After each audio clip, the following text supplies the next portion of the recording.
बिस्मिल्लाहिर्रहमानिर्रहीम। शुरू अल्लाह के नाम से जो बड़ा मेहरबान निहायत रहम वाला है।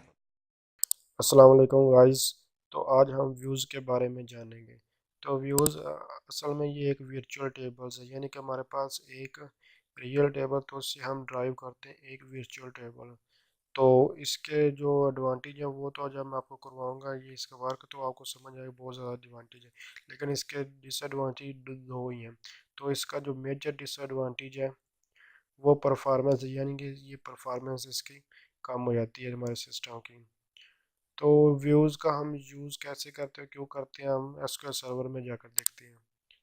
तो ये मेरे पास एक टेबल क्रिएट है पहले से एम्प्लॉय के नाम से। तो इसमें मेरे पास एक आईडी है, एम्प्लॉय की नेम है, ईमेल है, फ़ोन नंबर है, सैलरी है और एड्रेस है।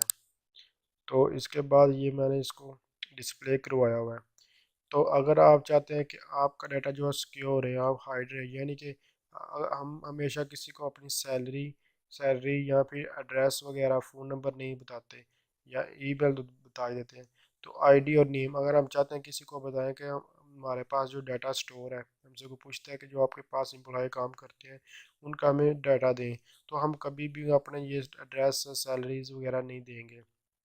तो इसलिए हम एक वर्चुअल टेबल क्रिएट करते हैं और उसके थ्रू हम सिर्फ उसको एक्सेस जो देते हैं वो आईडी नेम वगैरह की देते हैं जो भी हमें रिक्वायर होती है, या ईमेल वगैरह ये हम नहीं देते। अगर देना चाहे इनमें से कोई एक दे भी सकते हैं, कोई भी। तो अब अगर हम हमसे कोई हम एम्प्लॉय के बारे में पूछे तो हम ये तो नहीं इसका सारा डाटा जितना भी हमारे पास पड़ा उसको दे दें, तो इससे हम हमारे पास कोई भी चीज़ सिक्योर नहीं रहेगी और इसलिए हम व्यू का यूज़ करते हैं। तो अब हम व्यूज़ के बारे में जानते हैं। तो व्यूज़ को क्रिएट करने के लिए आप सिंपल क्या लिखेंगे, यहाँ जैसे कि आपने यह लिखा हुआ क्रिएट, इसी तरह आप लिखिए क्रिएट। क्रिएट एक कीवर्ड है और उसके बाद व्यू, व्यू भी एक कीवर्ड है। इस तरह आप टेबल का नाम लिखें जिस तरह इस टेबल का नाम लिखा है। तो मैं एक्सेसिबल इसका नाम रख लेता हूँ, कुछ भी आप रख लें जिस तरह का आपका डाटा है। तो एक्सेसिबल इसका नाम रखा एज, यानी कि एज करना है। इसके बाद जैसे कि सिलेक्ट क्यूरी, इस तरह सेलेक्ट क्यूरी आपने लगानी है। तो क्रिएट व्यू एक्सेसिबल टेबल का नाम और उसके बाद एज सेलेक्ट।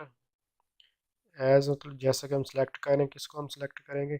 ये जो एरर वगैरह आ रहे हैं आप इस एरर को इग्नोर करना है, क्योंकि हम वर्चुअल टेबल कर रहे हैं क्रिएट, तो इसलिए इसको एसक्यूएल सर्वर को पता नहीं चलता कि हम क्या कर रहे हैं, ये पागल हो जाता है। इसलिए आपने इसको इग्नोर करना है और सिंपल यहाँ जो भी आपको डाटा किसी को देना है तो उसको उसका एक वर्चुअल टेबल हम क्रिएट कर लेंगे। जैसे कि मैं देना चाहता हूँ आईडी और नेम, तो मैं यहाँ लिखूँगा आईडी कोमा नेम, जो भी आप डाटा देना चाहते हैं आप इसके साथ साथ लिखते जाएं कोमा देकर। उसके बाद आप सिंपल लिखेंगे फ्रॉम। फ्रॉम है यानी कि इससे टेबल का नाम लिख देंगे एम्प्लॉय। इसके बाद सेमीकोलन और इसको मैं सेलेक्ट करके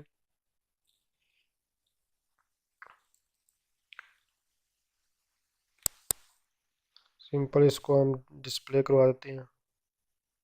तो ये मेरे पास जो है कमांड सक्सेसफुली क्रिएटेड हो चुके हैं। इस तरह हम डाटा इसको भी डिस्प्ले करवा लेते हैं जैसे कि हमने ये वाला करवाया था। इसको मैं कॉपी कर लेता हूँ, इसी को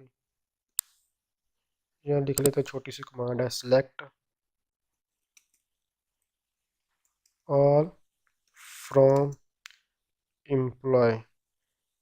इसमें हम एम्प्लॉय नहीं करेंगे बल्कि हम किसका हम देखेंगे, आप इसके एक्सेसिबल का।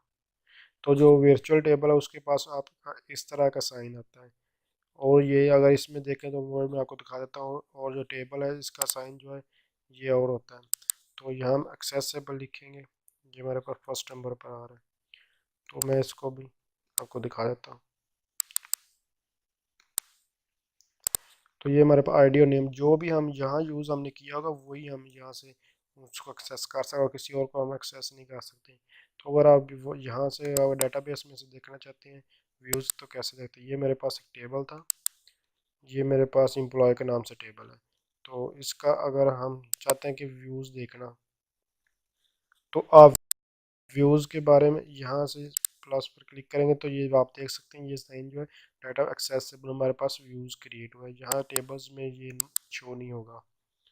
तो इसके बाद हम जो भी हम रियल टेबल के साथ चेंजिंग करेंगे, जिस तरह की भी चेंजिंग करेंगे, वो सारे की सारी चेंजिंग हम इस वर्चुअल टेबल के साथ हर तरह के हम कमांड इस पर अप्लाई कर, जिस तरह के कमांड्स हम अप्लाई कर सकते हैं रियल टेबल में, यानी कि हमारे पास एग्रीगेट फंक्शंस इस तरह या कुछ और भी थे ऑपरेटर वगैरह हमने पढ़े हैं, या फॉरेन की पढ़ी है, कुछ भी जितना भी हमने जो भी काम रियल टेबल पे कर सकते हैं वही हम वर्चुअल टेबल पर अप्लाई कर सकते हैं। तो अगर हम एक में डाटा इंसर्ट करेंगे तो ये दोनों में डाटा, यहाँ चाहे हम डाटा इंसर्ट एम्प्लॉय में करें चाहे हम एक्सेसिबल में, तो ये दोनों में डाटा जाएगा। तो अब मैं इंसर्ट करके आपको दिखा भी देता हूँ। तो इसमें मैं पहले करता हूँ इंसर्ट डाटा वर्चुअल में, तो ये उस पहले वाले भी डाटा में भी जाएगा टेबल में, इंसर्ट इनटू एक्सेसिबल। उसके बाद हम तो आईडी नेम और वैल्यूज़ में आईडी एंटर कर देता हूँ 1, और जो नेम है वो मैं अली एंटर कर देता हूँ।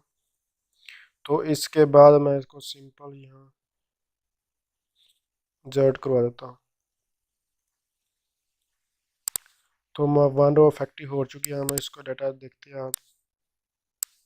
तो अली 1 जो है वो एंटर हो चुके हैं।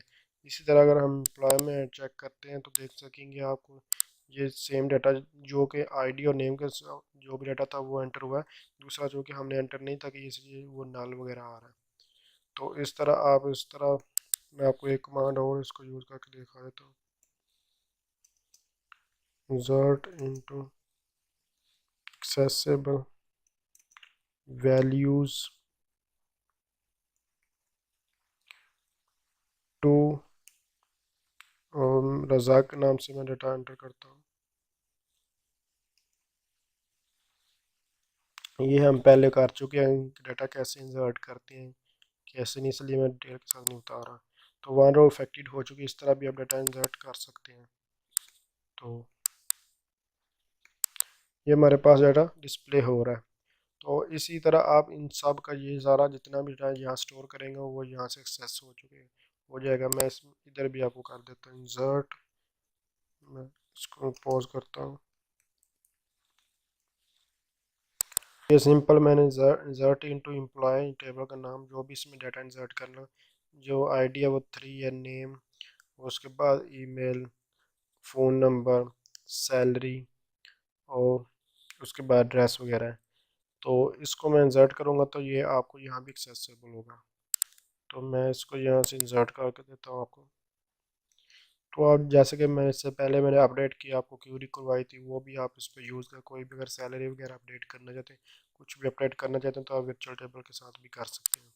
तो 1 रो अफेक्टेड हो चुकी है, ये हमारे पास यहाँ तो डाटा इंसर्ट हुआ ही हुआ है। इसको मैं आपके बाद देख सकते हैं, यहाँ तो डाटा एंटर हो ही चुका है, लेकिन यहाँ भी ये एंटर होगा। तो आप देख सकते हैं हमारे पास जो है आईडी और नेम यहाँ भी शो हो रहा है। तो इस तरह जितनी भी कमांड्स हैं जो भी हम पढ़ चुके हैं, सारे की पढ़ी हैं या नहीं पढ़ी, जो भी है जो हमारे पास रियल टेबल होता है वो इस पर यूज़ हो सकता है वर्चुअल टेबल में। तो इसके एडवांटेज तो आपको समझ लग चुके होंगे कि किस तरह कितने के एडवांटेज, बहुत ही ज़्यादा इसके एडवांटेज है। और जो डिसएडवांटेज है वो मेजर एक ही था, परफॉर्मेंस कम, वो मैं आपको बता चुका हूँ। इसके परफॉर्मेंस कम रहती है, यानी कि डाटा दोनों में यहाँ स्टोर होना होता है। तो इसके अलावा आपको अगर ये कमांड्स वगैरह जो हम लिखते हैं, यहाँ अगर फ़र्ज़ किया यहाँ से मैं इसको ख़त्म कर तो आपको नहीं पता कौन सा टेबल था कौन सा नहीं है, कुछ भी कुछ समझ नहीं आ रही, तो आप इसके लिए आप ये कमांड यूज़ करते हैं sp/text help text text help text, और आपको टेबल का नाम लिखना होगा एक्सेसिबल, जैसे कि आपका था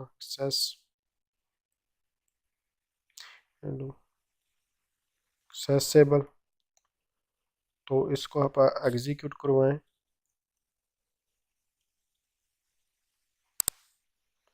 तो हमारे पास देख सकते हैं क्या हमने लिखा था, create view access as select ID name from, जो एम्प्लॉय है उसका। तो इसने पूरे की पूरी हमें क्यूरी बता दी है और हमें पता चल चुका कि हम जो क्रिएट की था, जो हमारे पास व्यूज़ था वो आईडी और नेम का था। तो इस तरह आप इसको भी डिस्प्ले करवा सकते हैं।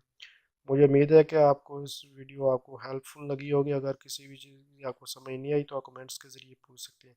Thanks for watching. अल्लाह हाफिज़।